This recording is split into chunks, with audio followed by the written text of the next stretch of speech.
where things stand with Governor Shapiro and again, what folks need to know about him.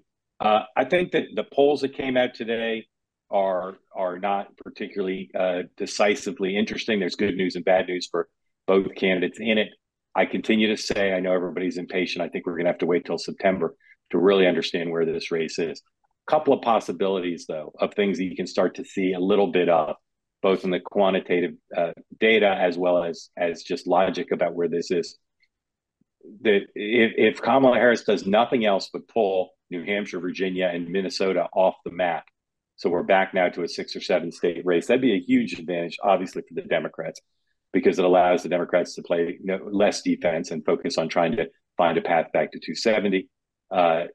Some believe she can put multiple of the 7 states in play.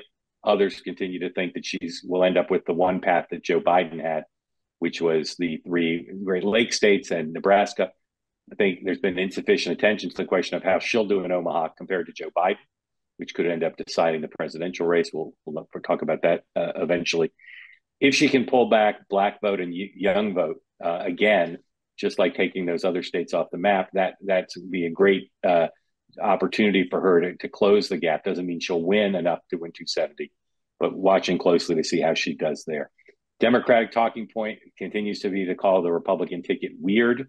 You saw that on the Sunday shows. I'm sure there must be a lot of focus group research that suggests weird is a good word to call them because they keep doing it.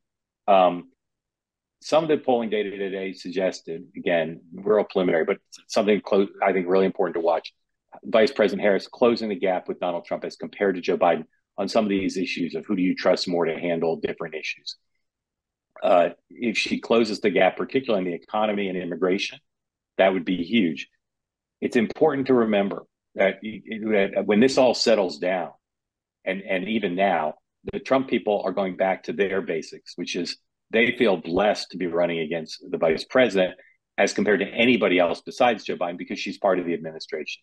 So it's much easier for them to ramp up on the 2 big issues in particular, inflation and immigration, and crime to some extent.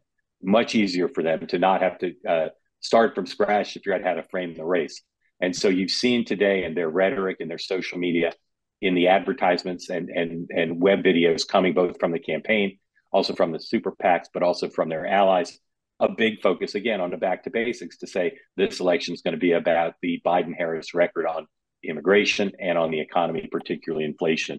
And what we don't know at all at this point really is how the vice president plans to fight back there. She's going to have some positions on what she's going to do about those issues. One of the few things she's done in an interview with The Hill a couple of days ago was to change her position on fracking in kind of all of a sudden way. We'll have to see what she ends up doing with these other issues as well.